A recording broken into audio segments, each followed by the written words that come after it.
L'Union européenne, c'est quoi, à part de beaux discours? Par exemple, sur Facebook, il y a cette pub qui a tourné.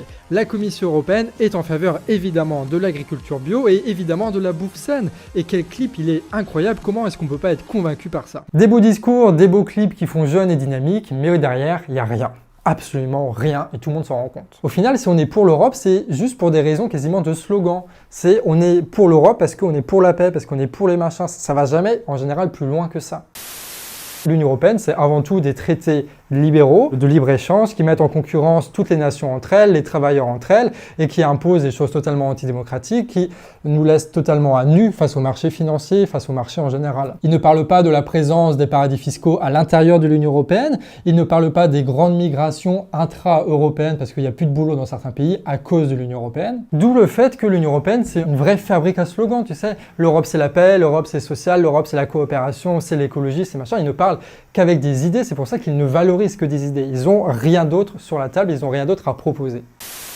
Pourquoi? Pour une idée principale qui est de dire que l'histoire s'est terminée avec l'Union européenne. Il y a eu les nazis, ça n'a pas marché, il y a eu les communistes, ça n'a pas marché, et il y a eu une espèce de réveil des peuples avec l'idée de liberté qui a fait l'Union européenne. Voilà. L'Union européenne, c'est la fin de l'histoire, c'est la victoire du capitalisme, et rien ne doit enrayer cette histoire-là. Une propagande éhontée en faveur de l'Union européenne, alors quelle est la source de nos principaux problèmes que nous connaissons aujourd'hui dans notre pays?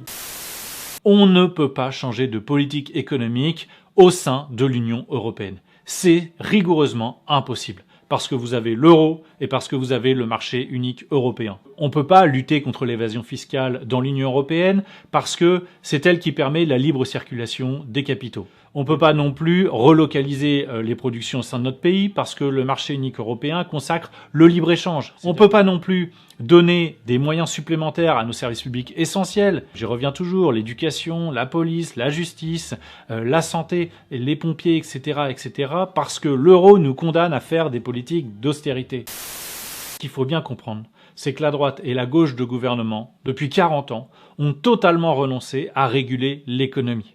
Autrement dit, à ce que l'État intervienne pour rééquilibrer les rapports de force entre le travail et le capital. Tout ce qu'ils savent nous proposer, c'est des mesures libérales sur le plan économique, c'est-à-dire baisser les dépenses publiques et baisser les impôts. Et c'est pour ça que finalement, ces deux partis historiques ont depuis des années surjoué leurs différences sur les questions sociétales, sur les questions culturelles, sur les questions d'immigration, de mariage pour tous, de PMA, etc., etc. Parce que tout simplement, il y a eu un dispositif institutionnel qui s'est mis en place et qui a progressivement retiré tous les leviers d'action de la France sur le plan économique. Et ce dispositif institutionnel, c'est tout simplement l'Union européenne.